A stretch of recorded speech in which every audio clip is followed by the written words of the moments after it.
Okay. So, the title of the devotional is Daddy Daughter Talks in the Garden. So, I love being in the garden, whether it's the flower garden or the vegetable garden. That's that nurtures my soul. And God shows me a lot of things while I'm in the garden, and He talks to me while I'm in the garden. And anybody else like being in the garden? So, And it's yeah, not it's 105 degrees in the sun. right. It doesn't matter if you're pouring sweat. Being in the garden is just, it brings you so much closer to God. And the Bible actually talks a lot about gardens and the importance of sowing and reaping. In the Bible, gardens symbolize the spiritual growth and the nourishment by representing places of provision, harmony, and moral testing where people tend to their souls, much like a gardener tends to the plants. I know a lot of times when I'm in the garden, I have moral testing just because, you're fighting the weeds, fighting those angry roots, especially with thorny bushes that I seem to have a problem with. And gardens also illustrate the balance between human effort and divine growth. And that's seen as in the parable of the sower and the call to sow spiritual seeds generously. So, just a couple of things that God has shown me in the garden. He's taught me the importance of properly preparing the soil. So, when I first built my house several years ago, I was my husband had just died, a horrific death, very traumatic, and I didn't have a lot of resources. So I didn't have the resources to properly prepare my flower bed. I didn't have someone to help me till the soil. I couldn't pay someone to come in and excavate beds for me. All I knew to do was to start digging, and that's what I did. So now, though, I mean, my flower beds have been pretty if I maintain them, but year after year, I have to constantly weed them just because I didn't properly prepare them, prepare the soil. So by the time I get them all finished, it's time to go back to square one and start all over. And they're not as much of a mess as they were when I started, but they're still kind of a mess. And in the same way, when we're preparing to work on a writing project, whether it's a story for Guidepost or Chicken Soup or the next best-selling fiction, we must prepare our own hearts, right? And to me, that means we need to get rid of any clutter that prevents us from focusing on our project. And I love what my extended family member, Joanna Politano, shared when we talked about all things Christian writing. And y'all, I didn't know she was an extending family member until just about a month ago, and that was so sweet. But one thing she shared, and I thought it was so good, is that you can write about God, you can write for God, or you can write with God. And when we write with God, He becomes our partner and directs our paths. And it makes all the difference in the world. At least for me, it does. So when we planted the vegetable garden this year, we made every effort to have the proper soil balance because in years past, our vegetable gardens had been a mess. We have really bad soil. It's in North Mississippi. It's that red clay, which is a mess. I mean, Beth, I'm sure you two, you and Dolores and Patricia, you guys know. I mean, it's just red clay and it doesn't have a lot of nutrients in it. So this year we got some organic matter. Specifically, a friend of ours raises goats, so we were able to get some goat manure. And we blended that in with our garden, and it has made all the difference having the proper organic balance, the proper organic matter in our soil has made a tremendous difference to have good quality soil. So, again, that goes back to having our hearts focused on God to have our own soil in balance.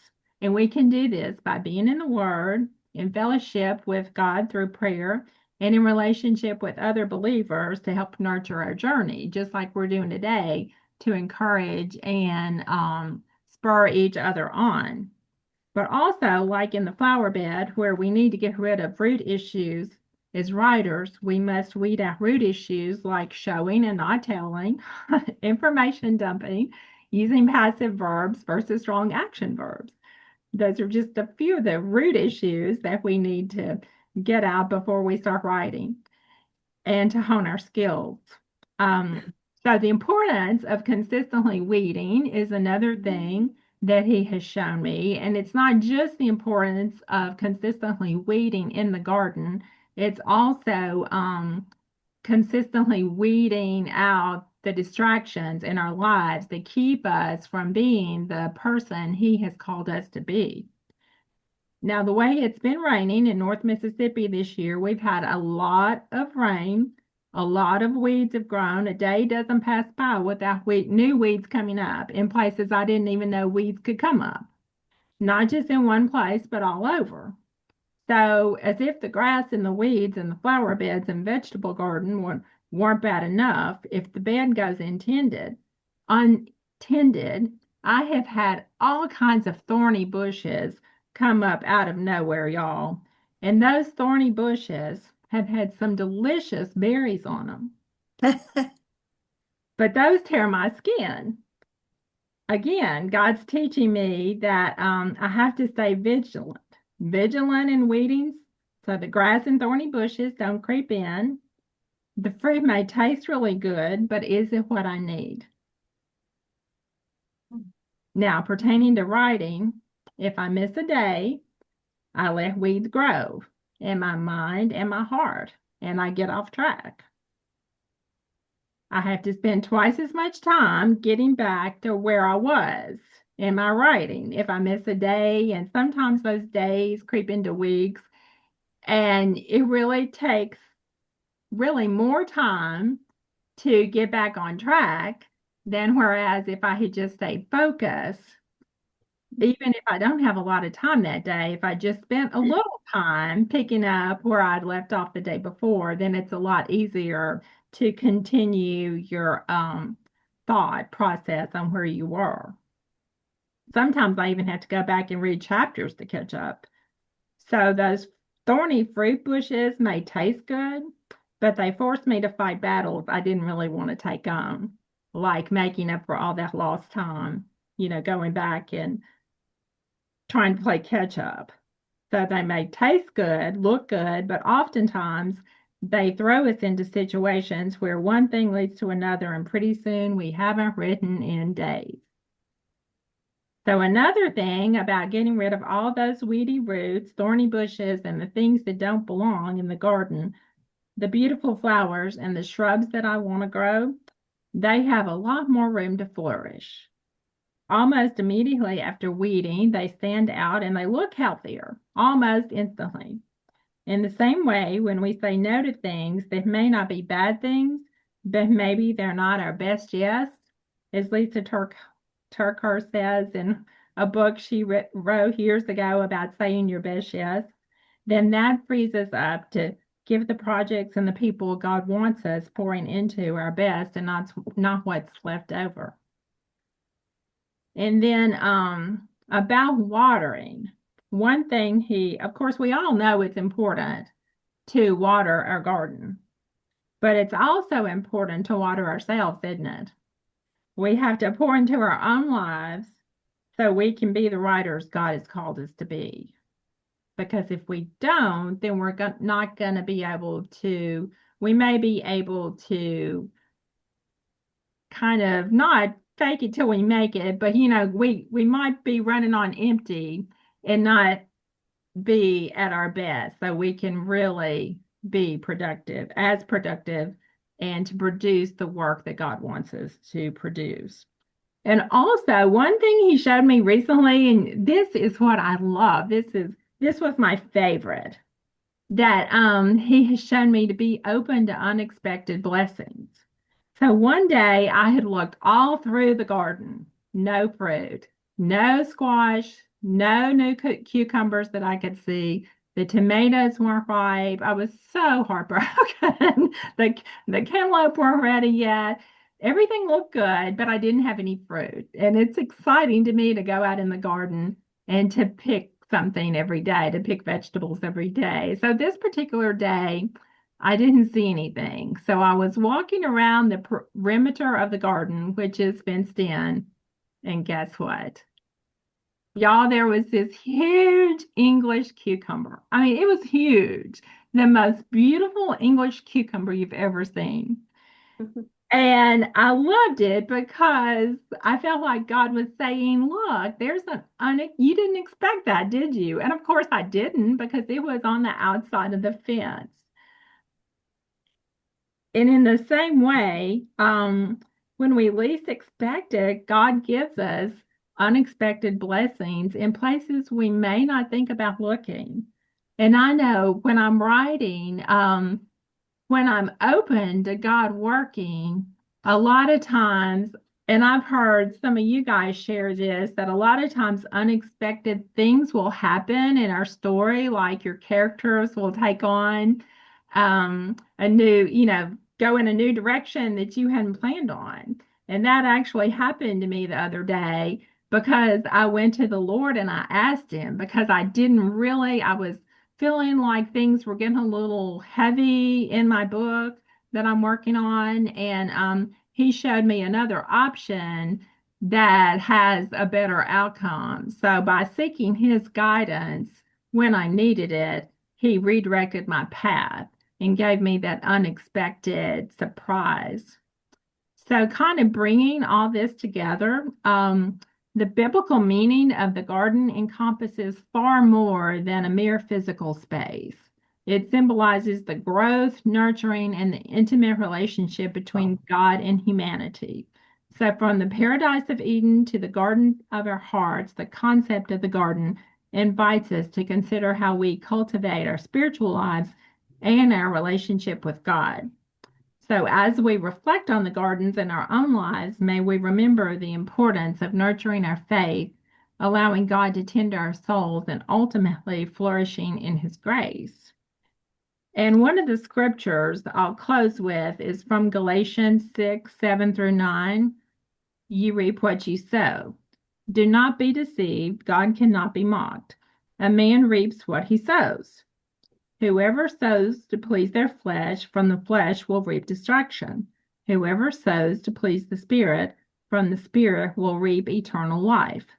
Let us not become weary in doing good, for at the proper time we will reap a harvest, and if we do not give up. And Lynn, I feel like that goes back to what you were saying, that the prayer that you opened with, that if we don't lose heart, in His time, we will reap the harvest. Yep, for sure. In His time. And what is the saying, that we're usually give up 5 minutes before success is going to land on your doorstep, Exactly. whatever that success looks like. And, it doesn't mean necessarily financial success, but goals. I wrote for 30 something years before I was published. What if I had stopped in January when I got a contract in October of that 31st? Well, it was the book came out. It was probably about 30 years that I wrote from the time the very first thing I ever wrote was published in Woman's World, which gave me encouragement. God does along the way. But what if and then I kept writing, but I wasn't getting, I was still learning. And what you're talking about, weeding the gardens, to me speaks to that we have to be prepared so that when God does open a door, we're ready to walk through it. Absolutely. That was very good. I'm going to mute myself again. Thank you. Thank you, Elizabeth. That was good. Sorry, my husband decided that the mower needed to come right up by the kitchen as you were talking there, Pat. Hopefully he'll be out of our way here real quick, but I don't know. I raised a garden in Missouri in graduate school to help, graduate students don't earn a lot. So to feed my kids and myself. And there was this beautiful flowering weed, lacy foliage, big white flowers. And I pulled a lot of weeds and I kept leaving that one for a while. And I talked to the Lord about it one day.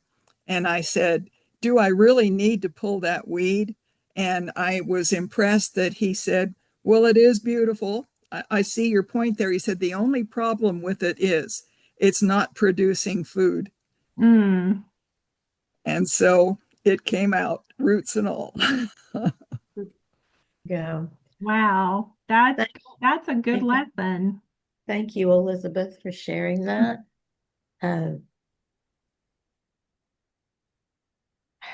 There's a couple of things I should have mentioned earlier. And before you get going, Leslie, let me just say that ACFW, when they talked with us last month, they were asking for a list of bookstores and contacts in our area that they can reach out to with information about StoryFest. If you all will just send me a message me on Facebook, or if you have my phone number, just send me a text message with a contact name if you have it, a phone number, whatever, and the name of the bookstore. And I'm going to get that together in the next week or so and send it to them because I know that would be helpful. And tell your friends about StoryFest. I'm not fully understanding the whole thing. I know I said I would sign up to do it on Friday, whatever it is, as an author, but I know that the public is invited and a lot of people come to those. So that's just something else. And I also wanted to mention, I'm working on the next couple of meetings, and right now I'm still waiting to hear back. I'm hoping to have have somebody who has a presentation put together on using Pinterest. And I think that's something a lot of us are curious about, but just don't know how to harness it and its power. And so I'm hoping that that will come up in the next month or two. And I'm also looking into someone to share about their experiences with writing biblical fiction, because I think that's a whole nother thing and something that, we can use Yeah. even in your own, even if it's just in a small snippet in something, a larger work. I think it's still helpful information. So I just wanted to share that. I will let you know via post on Facebook as soon as I have those nailed down. Okay, Leslie, introduce yourself better and share the screen and do all that good stuff. Okay. Okay. All right. So I'm Leslie Lantrip, and I'm kind of a new author. I have like 2 cozy mysteries out, and I've always been very creative. So, but I didn't know how to, and I was always a big reader. My parents took me to bookstores when I was growing up, and my siblings, we always did that. So I joined a writers group. I joined the Byhalia writers group where I met Elizabeth, Lynn, Tracy Crump, and then I kind of graduated into the American Christian Fiction Writers, and it's been very helpful to me. And so I wanted to give back. And God's been teaching me something lately in my writing. Don't wait till you have it all figured out. Just go and do things. Just do it. And that's scary. But that's what I'm trying to do. If I have an opportunity, I'm taking it. So one book that was helpful to me that was recommended because I joined, not sure, I think it was 2019 that I've been going to writers groups. So this book was recommended and it was very helpful to me. And I was telling Lynn about it, and she said, would you mind sharing? And I said, sure. Now, I'm not a professional, but I want to help people, show you what helped me. And so I'll share my screen and get started. I put together a PowerPoint to kind of, because I'm a recently retired English teacher, so I'm used to teaching with visuals. I'm a visual learner. So I'll show you some things that I've learned. In this book, it's set up in a structure of they call it 15 beats. Those are 15 things that need to be in your story to make it flow. So I'll go ahead and share my screen. I'm going to pull my PowerPoint up because I don't have it up. So here we go. And okay, that is not the right one. Okay, so can everybody see this screen? Yeah. Just let me know if you can't see it. Okay, great. So it should say Save the Cat Writes a Novel. This is the book that helped me. And so we'll just move on. We'll go ahead and get started. Let me hit the play button. It's paused. There we go. Why is that doing that? Just give me. This is the first time I've ever done this, so just bear with me. I'm going to give this a try. We're not going to do this just yet, but we could start with that. My PowerPoint disappeared. I'll find it. Okay, so here we go. All right, so we'll move on to the next slide. Okay, so Save the Cat. So this is just something I put together myself. So I'll read some things to you and I'll talk about some things. So Save the Cat is a 15-beat narrative structure for novels and screenplays. It centers on an opening image of the hero of your story, and there's always a catalyst or an inciting incident that shifts you into the midpoint of the story. So beat one is the opening image. It sets the book's tone, its style, its mood. Like, for example, if it's a funny book, this beat should be funny. And if it's suspenseful, it should be suspenseful. This is where your voice as an author shines bright and gives the reader a clear picture of what they're getting into in reading this story. So, excuse me. I'm going to use a little bit of my cozy mystery to show you what I did with this book. But I'm mainly going to use Pride and Prejudice. So if you've never read it, I'll try to be careful not to share any spoilers, or I'll let you know if there's spoilers.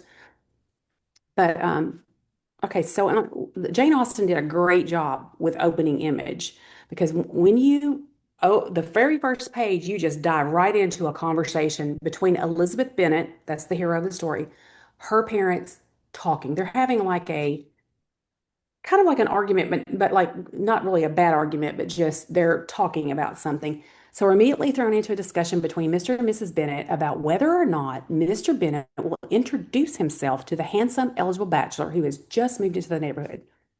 Okay, so it turns into a comical exchange between that kind of reflects and shows us the pressures that Elizabeth Bennet was facing in her time period.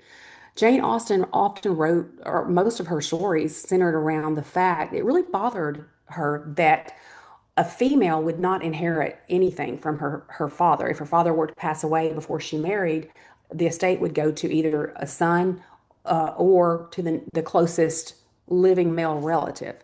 So that is reflected in a lot of Jane Austen stories. So in the beginning of the story, the mother has 5 daughters, and she wants to marry them off because she's constantly thinking, oh, what if my husband dies? My daughters won't have anything.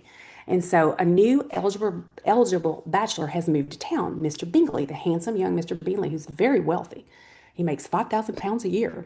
And so her mother, Elizabeth Bennet, is asking the father, have you gone and introduced yourself to him? Because she wants him to meet her daughters. And so he kind of lets her go on and on and on. And then if I can get this set up, I want to show you just a little short, it's maybe like a 2-minute clip of this opening image to give you, to show you an example of what that should look like. Because I think Jane Austen did such a good job with that. Where did it go? This is, okay. Well, maybe under here. Here we go. Can everybody see a YouTube video of this is Keira Knightley in Pride and Prejudice? Can everybody see this? You cannot see it. Oh, Not no. yet. Okay. All I'm seeing is your PowerPoint program. Huh. Well, it Your says Save the Cat Writes a Novel, the first oh, page. your the screen PowerPoint. sharing is paused. So I need to unpause that. How do I unpause that? Resume. Here we go. How about now? Yeah. Yes. Okay, great. Here we go. So this is Elizabeth Bennet, played by Keira Knightley. If you're familiar with her, she's a British actress. She plays the hero of the story, and she's going to walk in on hearing her parents having this discussion.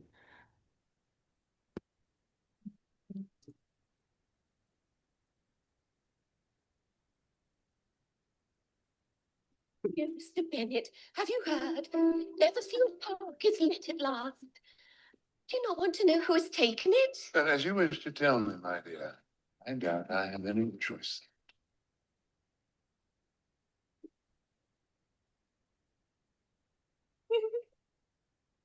You would wait to back at the door. Mind, Mr. Morgan arrived from the north.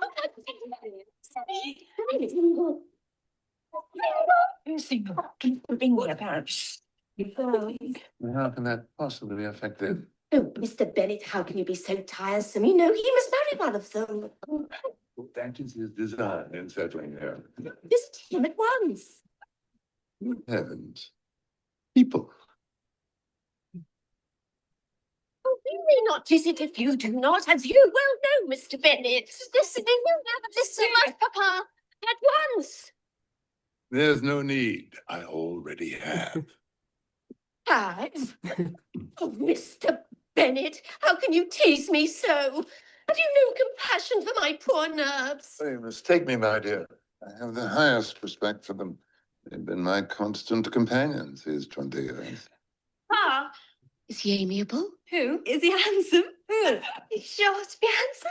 With 5,000 a year, it would not matter if he had warts and delirium. It's got warts. I will give my hearty consent to his marrying whichever of the girls he chooses. So will he come to the ball tomorrow, Papa? I believe so. My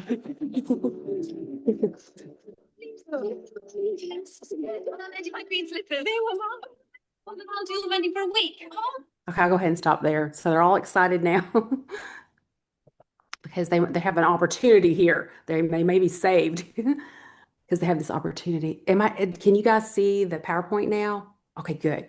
All right, so this is where we just left off. And okay, so now I'm only going to tell you a little bit about my cozy mystery because I'm just trying to show you how this book helped me. And I'm not getting paid anything to promote this book. It was something that helped me. But I wrote my first book, The Secrets of the Scones. I had all these ideas, but I wasn't sure how to put it together. So what I tried to do here in my opening image was to give you a snapshot, something to hook the reader in. So this is like the first page. Well, if that isn't the cat's meow eyeing a silhouette outside the kitchen window, I moved closer. Upon further scrutiny, I realized it was that feisty feline of mine. What are you doing, Ashton? I asked. He arched his back while mouthing a hearty meow through the glass. All right, can anybody tell me, do you see anything going on here? Do you see anything that gives you an idea of what this story, is it going to be a comedy story, mystery, suspense? Is the cat acting funny?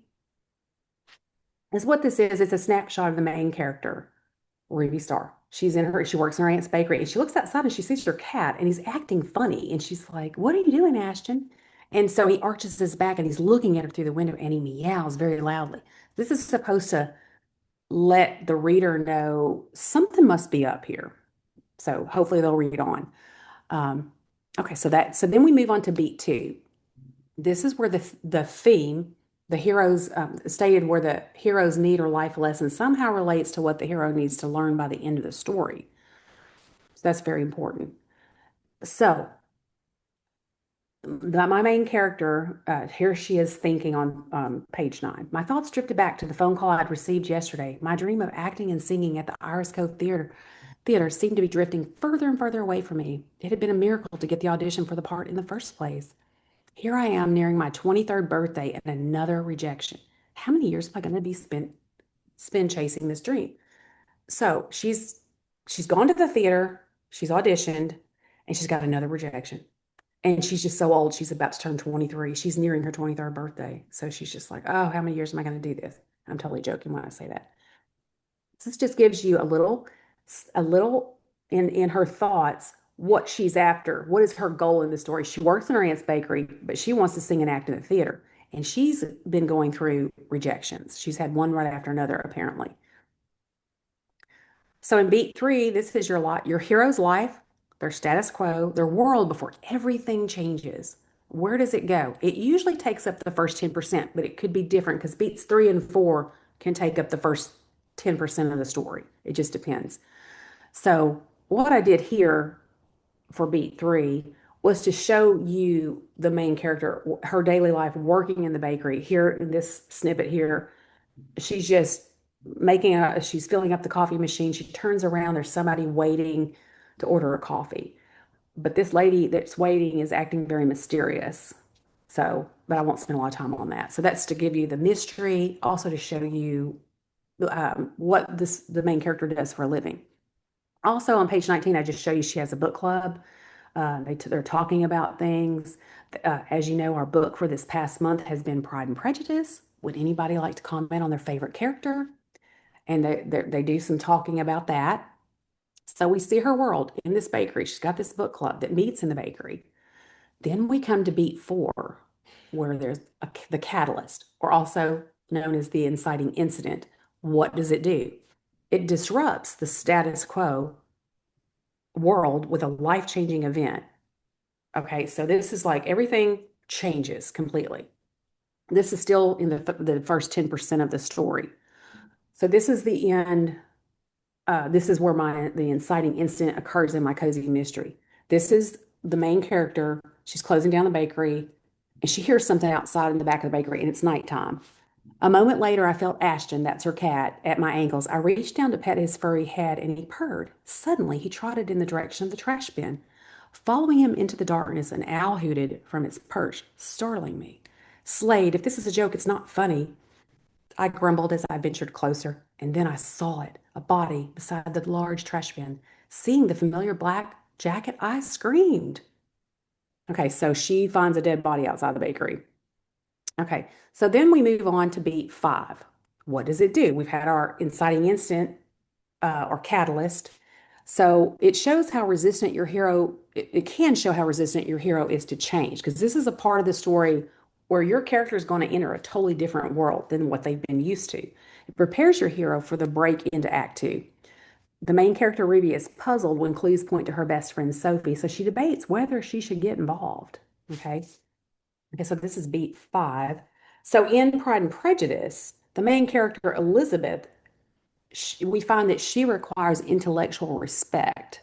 She wants her partner to respect her intellectually. Okay, so that is her being resistant to change, to following the norm of her society. She's like, no, this is the way it should be, and others are telling her different. All right, so we break into Act 2, which is in beat 6. Which I've got here. Okay, this is where this goes to 20% of your novel, and it breaks us into the clear and defined break into the upside down world of Act 2. Ta-da! All different. This is where the main character, she makes the decision to become amateur sleuth. So she's entering a totally different world. She's never done this before. And in Pride and Prejudice, Elizabeth Bennet decides to go visit. Her sister Jane has gone to Mr. Bingley's estate in the story, and she's gotten sick while she's there, like a cold or something. So she decides, I'm just gonna go cold call. I'm just gonna go visit her, something she's never done before. And when she gets there, Mr. Darcy's there and his sister Caroline, and Caroline's very critical. And Mr. Darcy's got his guard up. So this is her stepping into a new world. This is for those of you that write romance novels. That's why I'm trying to show you the Pride and Prejudice part. And I'm mainly going to stick with Pride and Prejudice, I think, from here on out. So this is where the hero tries something new. This could be a new relationship, a new job, a new way of approaching life. The hero enters a world and a new way of thinking. My main character, Ruby Star, makes the decision to turn amateur sleuth, and Elizabeth visits Jane, her sister Jane, at Bingley's estate. All right, so we move on to beat 7. This is your B story. It introduces the character who will somehow represent your B story, like your subplot, your side story. Like there's Batman and there's Robin, your side story, Robin, the spiritual story, the theme, and help your hero learn it. So in Pride and Prejudice, Elizabeth's best friend's name is Charlotte. And I think she's in the story, she's like almost 25 or 27 years old. And she's got a lot of wisdom about marriage. She shows a lot of wisdom regarding a marriage partner. So when Elizabeth is approached by her best friend Charlotte approaches her and says, hey, I've got something to tell you. I'm engaged. And Elizabeth's like, to who? To whom? And she says, Mr. Collins. And see, Elizabeth's already met Mr. Collins because he's next in line to inherit from her family's estate if her father passes away. And she's not real crazy about him. But Charlotte says, no. I am like 27 years old. I'm a burden to my parents. This is a great opportunity for me. And she says, she starts pointing out all the positives of Mr. Collins, whereas Elizabeth, the main character, is looking at all the negatives. But Elizabeth's got a good head on her shoulders. She's thinking, I'm going to have my own house. I'm going to have all these things that I won't have if I don't marry this man. So that she's happy with this arrangement. So the B story character is a helper character, the person who's ultimately going to somehow help your hero learn the theme. They usually come in the form of a love interest, a new friend, or in this case, it's her old friend, a mentor or a nemesis. Yes, your B story can be an enemy who actually the main character learns from. So Elizabeth's got these structured thoughts in her head of how marriage should be, how her partner should be, and her friend Charlotte is totally opposite. So she's listening to her and she doesn't agree with her, but I wonder if that might help her in some way with her strict way of thinking um, about who a marriage partner should be. Okay, so in Beat 8, this is called the fun and games section of your story. What does it do? It delivers on the promise of the premise of the novel and shows us how your hero is faring in Act 2. They're either having fun, succeeding, or they're floundering. Okay. It goes to about 20 to 50% of your story, and it spans the entire first half of Act 2. This is Beat 8. Okay, so this part of the story might be fun only for the reader, not necessarily the hero. The hero succeeds at something and then fails at something. The girl gets the boy. The girl loses the boy. For example, if you've got an amateur sleuth who's brand new at solving mysteries, they, like my main character, she may see all the clues pointing to someone and she starts zoning in on this person, but then she finds out they were nowhere near. They were out of town. There's no way they could have committed the crime. So it's kind of that up and down. Oh, I thought it was this person. Oh, I thought I had this going on. I thought I'd figured this out, but now she's back to square one, back to the drawing board. So this is where the detective makes a breakthrough in the case, only to discover it's a false lead, which happens to Ruby throughout the story. That's where I throw in my red herrings so that you don't get too close. You might think you figured it out, but I throw in something to kind of throw you somewhere else. So it's the up and down, up and down. This unpredictable dynamic is how you make the fun and games section rich and engaging. Okay, so in Pride and Prejudice, Mr. Bingley, he leaves town, shocking. He's just moved there. The parents, the daughters are all excited about him. And now he just ups and moves. He leaves. He just closes up the house, the estate. And Elizabeth learns, she meets a side character. In Jane Austen's stories, her main character meets like a great guy and she meets a bad guy. So she's got to figure out which one is good or bad. So she meets another handsome young man besides Mr. Darcy, and his name is Mr. Wickham. And he just seems all wonderful, but he talks really bad about Mr. Darcy. He talks about how awful Mr. Darcy is, and she's hearing all these things and she's believing it at first. So this is when Elizabeth finds out these things, and she's like, well, I don't know if I believe this or not, but maybe it's true. So then we get to Beat 9. This is the midpoint. What does it do? It marks the middle of your novel with either a false defeat or a false victory, while at the same time raising the stakes of the story. This goes to about 50% of your story when you get to your midpoint. Your hero either experiences a false victory or a false defeat. The stakes of the story are raised. The A and B stories intersect in some way. Okay, so that's Beat 9. Okay, so this is where Elizabeth Bennet, she visits Charlotte. Charlotte has married Mr. Collins. And she goes to meet Charlotte, and Charlotte's so happy. She's like, look at my sitting room. Look at my house. This is all mine. I can have visitors over. I can do whatever I want. She's just so happy. And so Charlotte and Mr. Collins take Elizabeth to Lady Catherine, has an estate that's close by. She kind of owns the ground. That's who actually Mr. Collins, he's the parish priest there or pastor. So they go to visit her, and Lady Catherine's kind of snobbish, she's kind of rude. She questions Elizabeth Bennet about can you draw? Can you play the piano? And Elizabeth's just real honest with her. Well, hardly at all, you know. Lady Catherine also happens to be Mr. Darcy's aunt. And Lady Catherine already has somebody in mind for Mr. Darcy to marry. But we find out here, he's really liking Elizabeth, even though he thinks that she's not really this perfect person, but he proposes to her before she leaves that day, and she turns him down. She doesn't like him. She thinks he's too prideful, Pride and Prejudice. She thinks she just doesn't feel like he respects her. And also, Mr. Wickham's been saying a lot of horrible things about him too. So we get to Beat 10. The bad guys close in. What does it do? This could be 50 to 70% of your novel. So the officers of the regiment, the English army, have come to town. And Elizabeth's younger sisters are all enamored and excited about them. They're like, oh, they're so handsome and they're in the army. So they've been excited about this through parts of the story. But in this beat, all the officers leave. They go to another town. And the girls don't like that. So, and Elizabeth goes to this estate, Pemberley, which Mr. Darcy owns, and it's very elaborate. She sees just how wealthy Mr. Darcy is, and she's kind of, wow.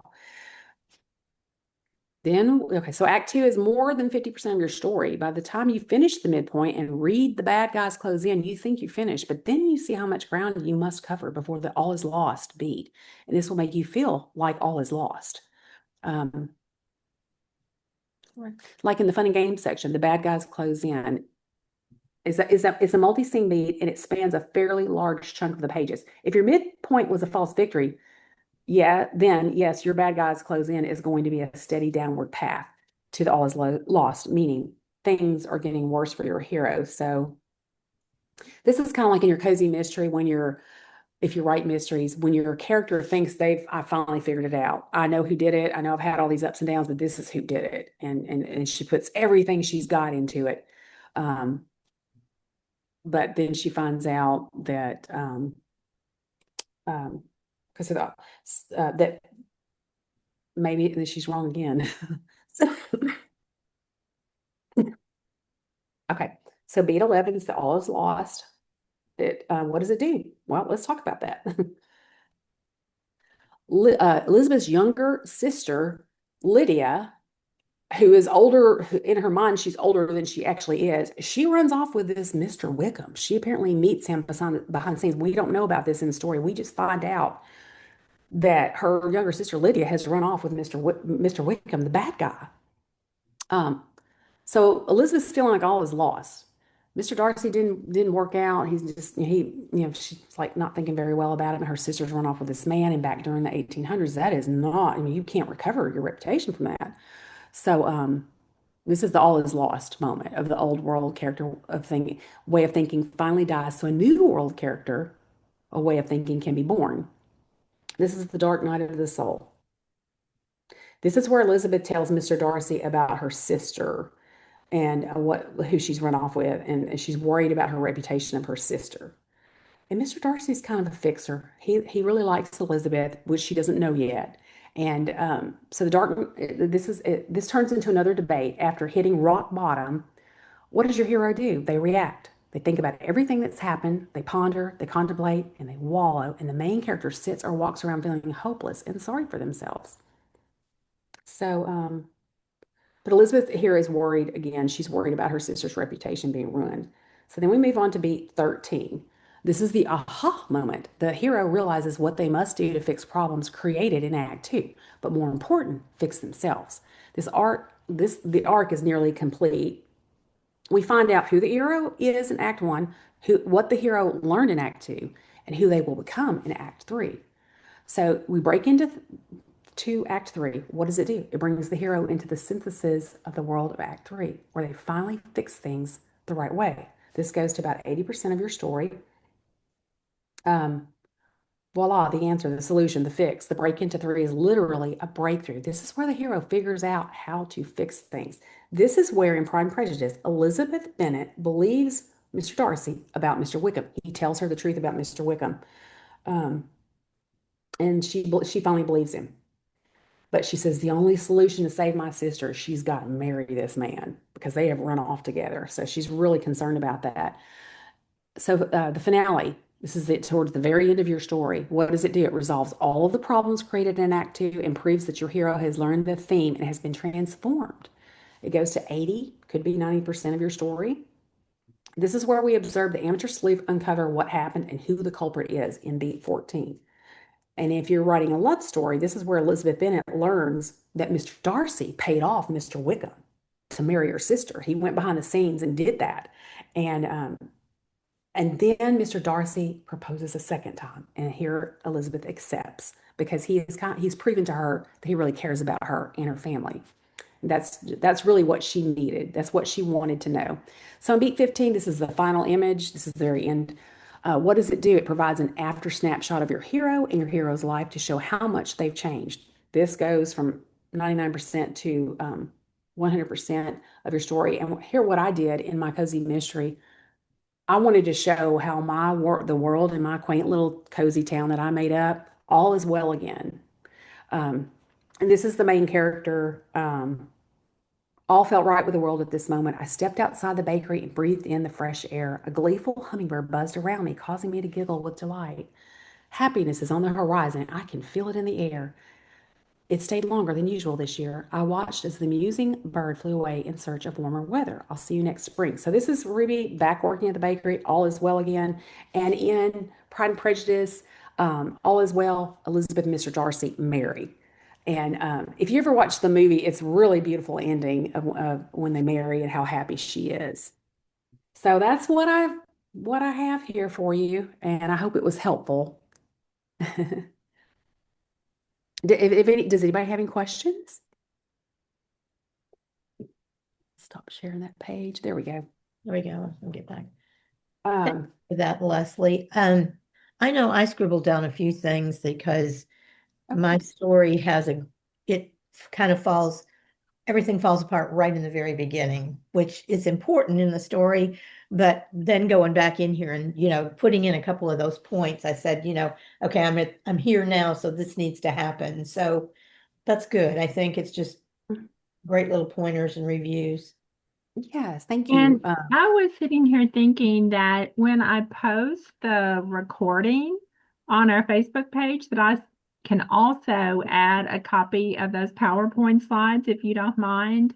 Sure, no Leslie, would problem. that be Yeah. helpful to you guys if we had the slides available so you could access them if you're looking for specific information, I would like that.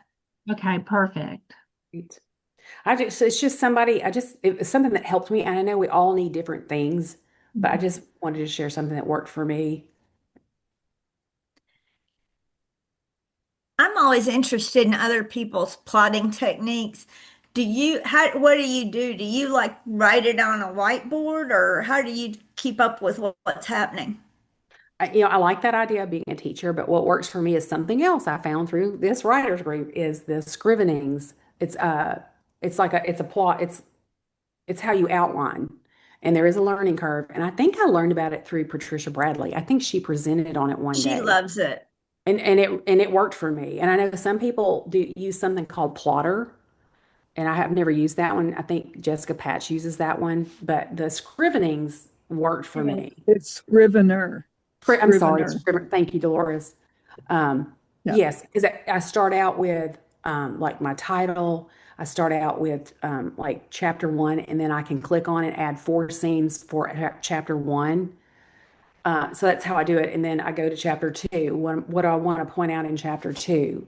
And then you can also add at the bottom, it gives you a place to list your characters. And you can, it helps me. Some people may not like it. You just have to find what works for you. There's all sorts of, little things you can add at the bottom. I have a Yes. section where I just add websites that I'm using, that I want to be able to go back to and find. And you can move those scenes around real easily too in Scrivener, which I like. Yes, yes. There is a learning curve, but once you learn it, it's so helpful.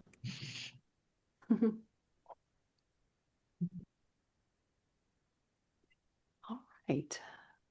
So yeah, we went a little over.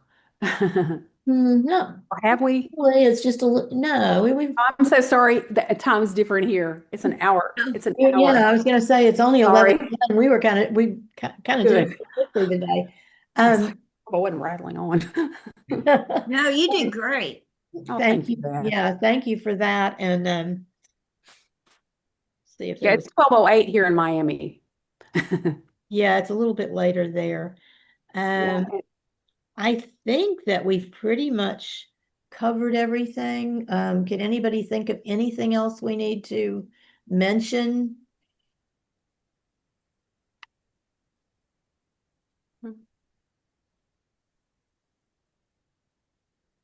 Someone willing to pray us out?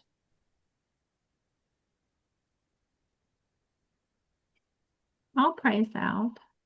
Okay, thank you. Father God, thank you so much for this beautiful day you've given us, Father.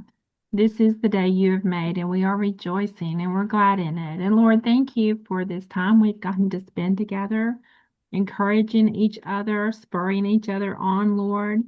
Thank you for the teaching that Leslie gave, Father. May we all take those nuggets of information and hold them dear to our hearts and use them in our writing as we move forward. And Lord, may we not get distracted by the weeds in our daily lives. May we focus on you and your leading. And it's all these things in Jesus' name we pray. Amen. Amen. Thank you, Elizabeth. Hang on one second. I want to show y'all something crazy that I've been doing with front size writing. Mhm. I thought my granddaughter had lost her mind when she requested these colors for a quilt. It's pretty. I wish I could put the picture up there, but I don't know how. But I was really worried about it. And the lady at the quilt shop was worried about it when she picked all this out. We were like going, oh my gosh, and I'm thinking her room's all pastels. Well, she had redone her room and we laid this quilt. It's not quilted yet, but we laid it on her bed last weekend. And oh my goodness, it is amazing. It just matches everything in her room perfectly. That's been my fun and games thing for the last little while. You have to do something sometimes to just walk away from the books and the writing. Mhm. Yes. There it is, if you can see it laying on her across her bed. Oh, that's good. Stripes is a bedspread, and there's a black drapes, and there's a orangey fuzzy blanket, and it was fun. So this week she gets to go pick out a back for it and a quilting design. Be fun. Nice. Have a good week, everyone. All right, I think we're done. Yeah. Thank So when's our next meeting, Lynn? Do we need The to? next meeting is August 1st, is the first Saturday.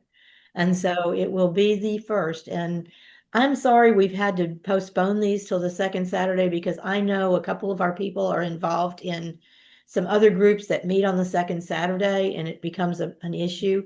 But when you have a holiday on the first Saturday, it's really, I didn't think anybody would show up on the 4th of July for our meeting. Yeah. And we're going to run into the same thing Labor Day weekend. It's going to be the first Saturday in September, so it's going to be an issue again there. But I will have that information posted as soon as I can on the Facebook page as to what's coming up. I thought I would have it worked out by today, but it didn't work out. All right. Thank you. Thank y'all for coming. Yeah. Have a Bye. good week. Bye-bye. Write some spectacular things to share with us.